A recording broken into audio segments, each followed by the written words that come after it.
Alors, comme nous le notions, ainsi que d'autres collègues précédemment, le budget d'outre-mer n'a vu évoluer son montant que de 1,4 million d'euros entre 2017 et 2018, soit moins que l'inflation.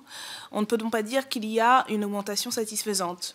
Le changement de périmètre pour les crédits de paiement alloués aux écoles d'outre-mer n'a permis qu'une chose, justement montrer l'indigence de l'investissement sur les programmes 138 et 123 qui nous concernent.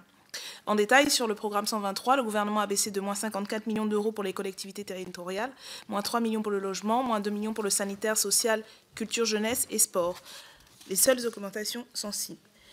Par contre, il a augmenté de plus de 4 millions d'euros l'appui à l'accès au financement bancaire et le programme 138, plus 48 millions pour le soutien aux entreprises. Nous proposons donc de redéployer les 50 millions octroyés aux entreprises sur les budgets du logement, culture, jeunesse et sport qui ont été amputés. Cet amendement étant complémentaire avec la demande de rapport d'information sur l'effectivité des aides aux entreprises que nous présenterons ensuite. Justement, pour faire suivre à l'interpellation de Madame Bello, nous pensons que l'effectivité des aides aux entreprises doit faire l'objet d'un débat et de plus d'attention, justement parce qu'il s'agit d'être précis sur les effets des aides. Nous avons pu constater, notamment grâce au rapport de pilotage de France Stratégie, que par exemple le CICE a coûté extrêmement cher pour un effet minime sur la création et le maintien de l'emploi. Et en cette période de réduction de la dépense publique, il est nécessaire que nous puissions évaluer l'ensemble des dispositifs relatifs aux aides aux entreprises et aux banques. Dans chaque programme de la mission Outre-mer, il y a une action dont nous pensons qu'il est nécessaire que le Parlement exerce son activité de contrôle.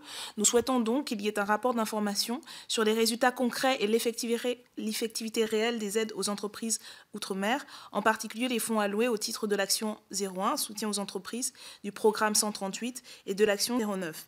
Ce rapport permettra notamment d'évaluer le soutien à l'autonomie économique de ces territoires, de chiffrer le ratio entre création d'emplois et fonds alloués.